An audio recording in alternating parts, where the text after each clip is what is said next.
नमस्कार, मैं हूं आपके साथ मयंक। जैसे जैसे दिन बीतते जा रहे हैं वैसे वैसे जंग और भी तेज और भी खतरनाक होती जा रही है। देखिए, लगातार इजराइल पर हमले हो रहे हैं, अलग अलग बैलिस्टिक मिसाइल से लगातार जो है वो आग बरस रही है इजराइल में। उसी तरह अरब देशों पर हमले हो रहे हैं। हमने देखा किस तरह से फ्रांस और इटली में हमले हुए, दुबई में लगातार हमले हो रहे हैं। देखिए, 15 से 16 तारीख के बीच यानी पिछले 24 घंटे के अंदर इजराइल पर अब तक के सबसे बड़े हमले हुए हैं। और ईरान की तरफ से जो दावे किए जा रहे हैं, ईरान की सेना की तरफ से जो दावे हो रहे हैं, वो ये इशारा कर रहे हैं कि चुन चुनकर अली खामनेई साहब के हत्यारों को सजा दी जा रही है। यानी हर उस शख्स को निशाने पर लिया जा रहा है जो अली खामनेई साहब की असैसिनेशन में शामिल था। देखिए, मैं आपको एक वीडियो में ये बात पहले भी बता चुका हूं। अब जो नए डेवलपमेंट हुए हैं 24 घंटे के अंदर, वो इस बात को और पुख्ता कर रहे हैं। देखिए, सबसे पहली बात मैं आपको बताना चाहूंगा, आपने खबरें देखी होंगी, इजराइल में एक आर्मी के बड़े कमांडर के घर पर ड्रोन अटैक हुआ और पूरा घर जल के तबाह हो गया। बताया जा रहा है ये वो शख्स था जो अली खामनेई साहब पर हमले की प्लानिंग में शामिल था और उसका पूरा घर जल चुका धमाके के बाद। और देखिए, इसकी तस्वीरें भी सोशल मीडिया में वायरल हैं। इसके अलावा देखिए, जो हमले हुए इजराइल में, उसमें सबसे बड़ा हमला जो है वो इजरायली पेंटागन कहलाती है एक बिल्डिंग। इसके एक कॉम्प्लेक्स है जिसमें इजराइल की आर्मी, एयरफोर्स के बड़े अफसर बैठते हैं, बड़े कमांडर्स बैठते हैं। उसको निशाना बनाया गया, उसके बेहद करीब मिसाइल गिरी। यानी देखिए, निशाने पर वो लोग हैं जो कि बड़े हमले में, प्लानिंग में शामिल थे, जिसके जरिए जो है अली खामनेई साहब को निशाना बनाया गया। ईरान की तरफ से ये भी कहा जा रहा है, इस तरह की बातें कही जा रही हैं कि आने वाली ईद के पहले हर उस शख्स को खत्म कर दिया जाएगा जिसकी वजह से अली खामनेई साहब को निशाना बनाया गया। देखिए, ऐसे 5 लोग हैं। मैं आपको बड़े हमले बताऊंगा इजराइल पर कौन से हुए, लेकिन उसके पहले ये जानना जरूरी है कि ऐसे कौन से लोग हैं जिनको ईरान जो है वो निशाना बना रहा है। देखिए, सबसे पहले जो बात चल रही है, सबसे बड़ी बात, वो है मोसाद के चीफ डेविड बार्निया की।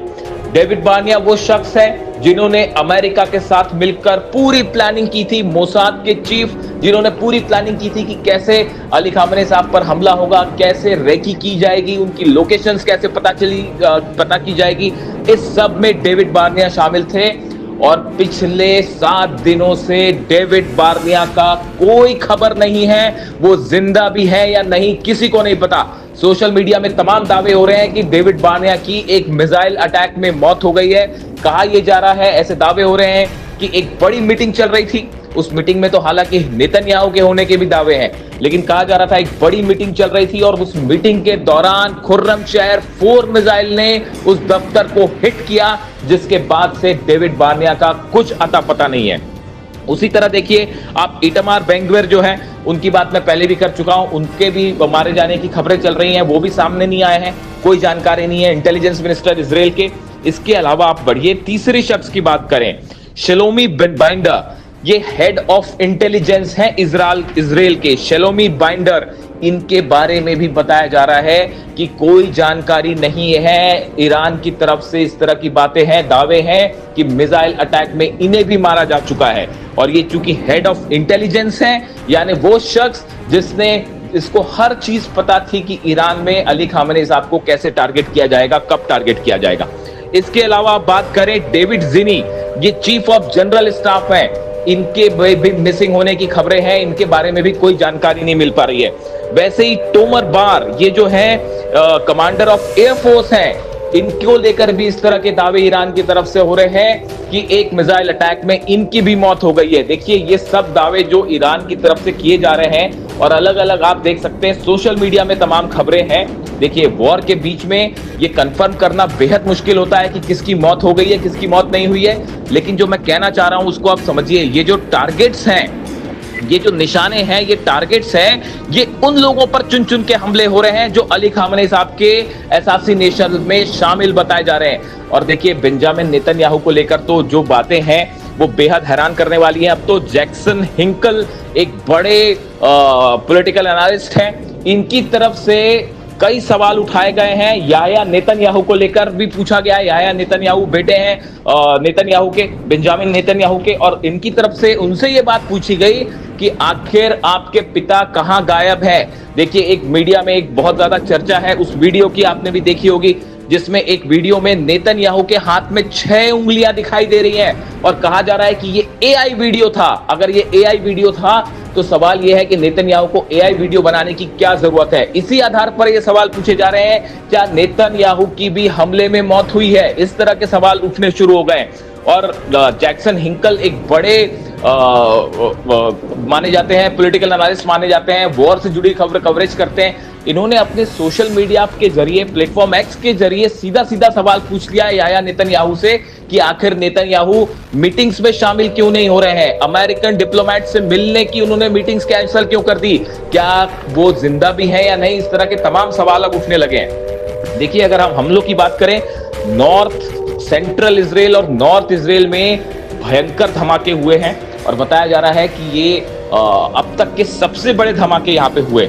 इसके अलावा आप देखिए, सेंट्रल इजराइल में ही होलोन में भयंकर हमला हुआ है। यहाँ पे फतेह 2 मिसाइल्स जो हैं उसके जरिए हमले किए गए, इस तरह के समाचार सामने आ रहे हैं। इसके अलावा आप देखिए, एक और बड़ी खबर, अहम खबर यह है कि ईरान ने न सिर्फ इजराइल बल्कि कई इलाकों में लगातार अपने हमले जारी रखे हुए हैं। यूएई के फुजेरा पोर्ट को कल जिस तरह से निशाना बनाया गया, इराक के इरबिल में भयंकर तबाही हो रही है, ये वो हमले हैं जो कि एक बार फिर इस बात को बता रहे हैं, साबित कर रहे हैं कि मानो ऐसा लगता है कि जैसे जैसे जंग आगे बढ़ रही है, ईरान दुगनी ताकत से हमला कर रहा है। कहां तो एक तरफ ये दावे हो रहे थे कि ईरान की सेना खत्म कर दी गई है, मिसाइल्स खत्म कर दी गई है, लेकिन अब देखिए जो हमले हैं वो ये बता रहे हैं कि ईरान के पास बड़ा मिसाइल भंडार है और जो खत्म होना तो छोड़िए, हमलों को कई गुना ज्यादा बढ़ा दिया गया है। और जिस तरह से ईरान की तरफ से दावे कहा जा रहा है, इस तरह की बातें सोशल मीडिया पे चर्चा में आ गई हैं कि ईद के पहले हर उस शख्स पे चुन चुन के निशाना बनाया जाएगा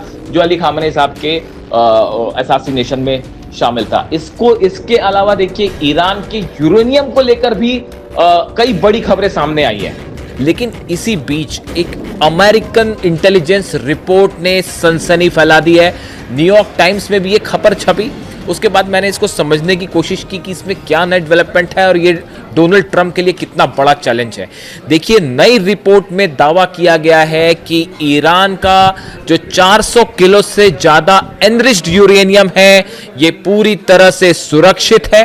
जंग के हालात के बीच जब लगातार ईरान में हमले हो रहे हैं, बेगुनाह लोगों की मौत हो रही है, बच्चों को मारा जा रहा है और सुप्रीम लीडर पर जिस तरह से हमले हुए, उनका असैसिनेशन हुआ, उसके बाद अब बताया जाता है कि ईरान ने अपनी न्यूक्लियर पॉलिसी में, एटमी पॉलिसी में बड़ा परिवर्तन कर लिया है। इस तरह की खबरें हैं और यह बताया जा रहा है कि जाग्रोस के पहाड़ियों के नीचे पिकेक्स माउंटेन, आपने ये नाम सुना होगा पिकेक्स माउंटेन का। पिकेक्स माउंटेन नतांज के पास वो पहाड़ है, एक वो जगह है जो जाग्रोस पर्वतमाला जो है उसमें बनी हुई है। बताया ये जाता है इसके जमीन के सैकड़ों मीटर नीचे ईरान ने अपना 400 केजी यूरेनियम शिफ्ट कर दिया है। बताया ये जाता है कि मुज्तबा खामेनी जो है, उन्होंने एटम बम बनाने को लेकर उस पर लिमिटेशन के जो समझौते हुए थे अलग अलग ईरान के, उन सब से ईरान को अब अलग कर लिया है। यानी अब ईरान के ऊपर किसी तरह का कोई नियम लागू नहीं होगा। ईरान ने ये सब संधियां, ये सब समझौते तोड़ दिए हैं, इससे अपने आप को अलग कर दिया है। देखिए, पिकेक्स माउंटेन की खास बात जो बताई जाती है, एक तो ये ग्रेनाइट के पहाड़ों के नीचे है, बहुत नीचे है। ग्रेनाइट के वो पहाड़ जिसमें ना तो कोई बंकर बस्टर अंदर जा सकता है, ना जिसको B2 बॉम्बर छू सकते हैं, ना टॉमहॉक मिसाइल जिसका कुछ बिगाड़ सकती है। देखिए, ये बात ईरान को भी पहले से पता थी कि नतांज पे हमले हो सकते हैं, फोर्दो में हमले हो सकते हैं, इस्फहान में हमले हो सकते हैं, बुशर में हमले हो सकते हैं। उसके पहले ही ये चीजें शिफ्ट कर दी गई थी। आपने सुना होगा, बार बार इस तरह की चर्चा हो रही है कि डोनाल्ड ट्रंप जो है वो ग्राउंड फोर्सेस भेज सकते हैं, ग्राउंड ऑपरेशन हो सकता है। आप जानते हैं ये ग्राउंड ऑपरेशन किस लिए है? ये नतांज भेजने के लिए नहीं था, ये फोर्दो के लिए नहीं था, ये इस्फहान के लिए नहीं था। डोनाल्ड ट्रंप इस बात को अच्छे से समझते हैं कि ये जो पिकेक्स माउंटेन के नीचे बंकर्स में, गुफाओं में, सुरंगों में कई मीटर नीचे जो ईरान का न्यूक्लियर प्रोग्राम चल रहा है वो पूरी तरह से सुरक्षित है और इसको कोई बम से किसी भी तरह से बंकर बस्टर से तबाह नहीं किया जा सकता। यानी इसमें अगर कुछ करना है तो उसके लिए ग्राउंड पर फोर्सेस उतारनी पड़ेगी। ऐसा ट्रंप सोचते हैं, ऐसा अमेरिका सोचता है, वहां के एक्सपर्ट सोचते हैं। लेकिन ये अपने आप में कितना मुश्किल काम होगा। पहली बात तो वहाँ की पहाड़ियों में उतरना, वो जगह खोजना कि कहाँ पे वो ज़मीन के नीचे है। उसके बाद वहाँ पे अमेरिकन ट्रूप्स आते हैं तो उनके ग्रैंड वेलकम के लिए जो है वो IRGC के हजारों जो है जवान तैनात होंगे और उसके बाद क्या होगा आप अंदाज लगा लिए। इसीलिए अमेरिका के बड़े सारे एक्सपर्ट से बोल के चल रहे हैं, मान रहे हैं कि अगर ग्राउंड किसी तरह के कमांडोज उतारे या किसी तरह के पैरा ट्रूपर्स उतार के इस तरह की कोई कोशिश होती है कि ईरान के इस पिकैक्स माउंटेन के नीचे जो न्यूक्लियर प्रोग्राम है इसको खत्म करने की कोशिश होती है तो इसमें बहुत बड़ी कैजुअलिटी हो सकती है अमेरिकन सोल्जर्स की। बड़ी संख्या में अमेरिकन सोल्जर्स मारे जा सकते हैं। इसीलिए शायद जो है ये ग्राउंड ऑपरेशन वाला जो ऑप्शन है इसको कभी किया ही ना जाए। लेकिन अगर ये ऑपरेशन नहीं होता है तो इस सूरत में ट्रंप का और अमेरिका का एक प्लान, एक एजेंडा पूरी तरह से फेल साबित होगा।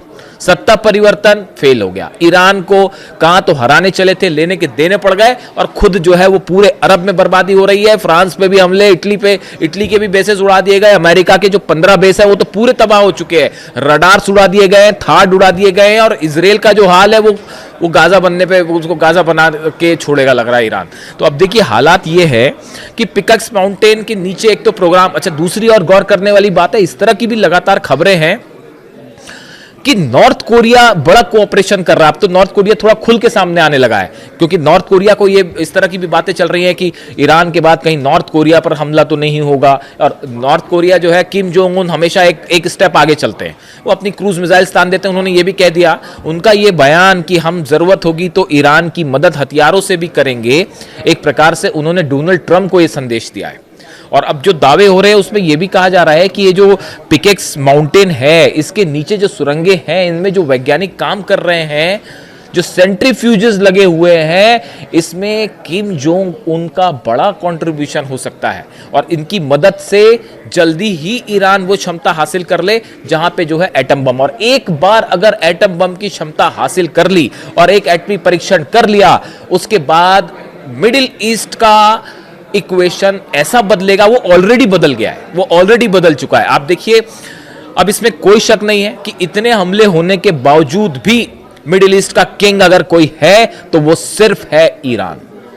ये बात इस जंग के 15 दिन हो गए जंग को, उसके बाद अब जो कंक्लूजन निकल के आ रहा है, वो जो बात हमेशा से कही जा रही थी कि मिडिल ईस्ट का किंग ईरान है, वो बात अब साबित हो चुकी है। ऐसी सूरत में ये जो एटमी प्रोग्राम वाली खबर आई है, इसने एक प्रकार से ये संदेश दे दिया है कि ये जितना सब कुछ डोनाल्ड ट्रंप ने किया, ये सब का सब इस पर पानी फिर गया है। इतना ही नहीं, ये बात भी साबित हो गई है अमेरिका को वाकई ऐसा जवाब जो ईरान ने दिया है, ऐसा जवाब शायद कभी किसी ने दिया ही नहीं।